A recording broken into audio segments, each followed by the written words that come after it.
how can I check what voting options I have other than going to the polls? David, what do you say to Judy?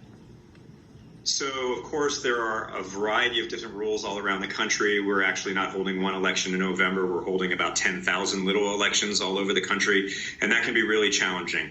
The best place to go is your county or local election website. Find out what your county election website is. That will have almost all the information. If you want one national website that you can start at, you can go to canivote.org, which is run by the National Association of Secretaries of State, and that'll redirect you to your state election website.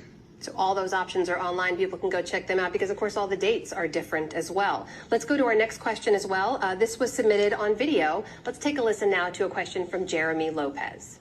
Hi, my name is Jeremy Lopez, and I am from Austin, Texas. My question is, how will the physical count of the mail-in ballots be handled and checked?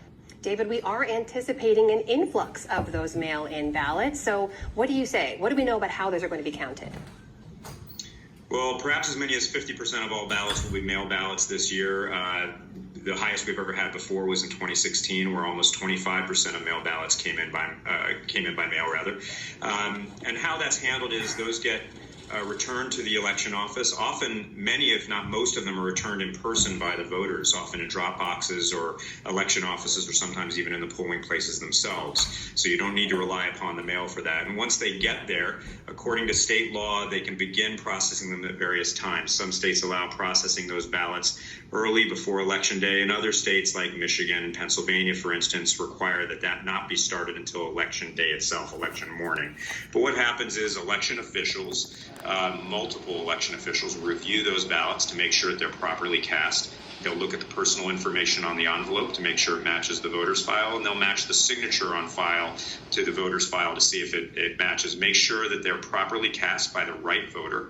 And once they're sure of that, they'll then remove the ballot from the envelope and place it into a scanner to be counted. Depending on how many of those ballots there are and how early a state can start counting them will depend on how soon we know what the results are from those mail ballots.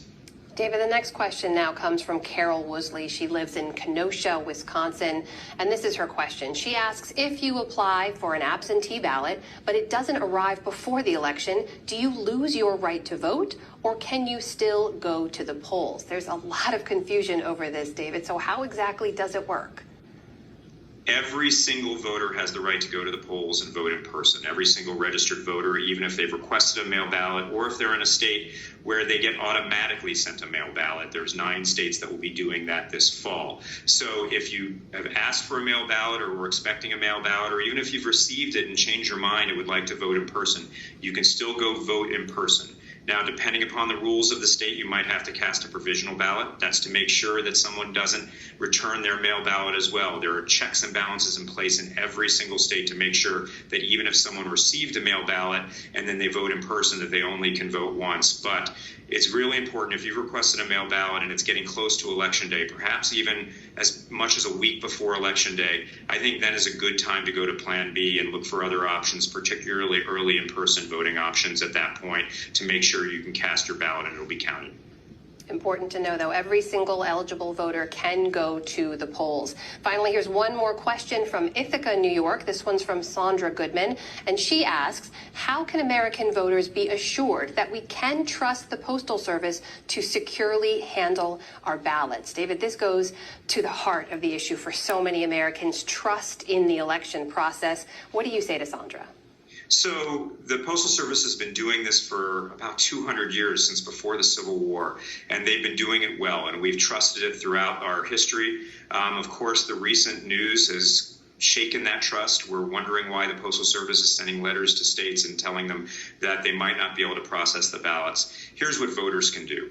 Voters, if they want to vote by mail, if they think that's the right way for them to vote, then they should request the ballot as early as possible so that ballot can be delivered to them as soon as possible. But then if they're not 100% sure that there's enough time, or they have doubts about the mail returning their voted ballot, there are lots of options to return that ballot in person. So for instance, in every state, if you've requested a mail ballot, you can return that ballot in advance of Election Day to an election office. Many states have secure drop boxes located around the counties and states where those ballots can be dropped, and that's a wonderful way to make sure that the ballot gets directly to election offices. Bottom line, do your research, have a plan, such important information. David Becker from the Center for Election Innovation and Research, thanks so much for being with us.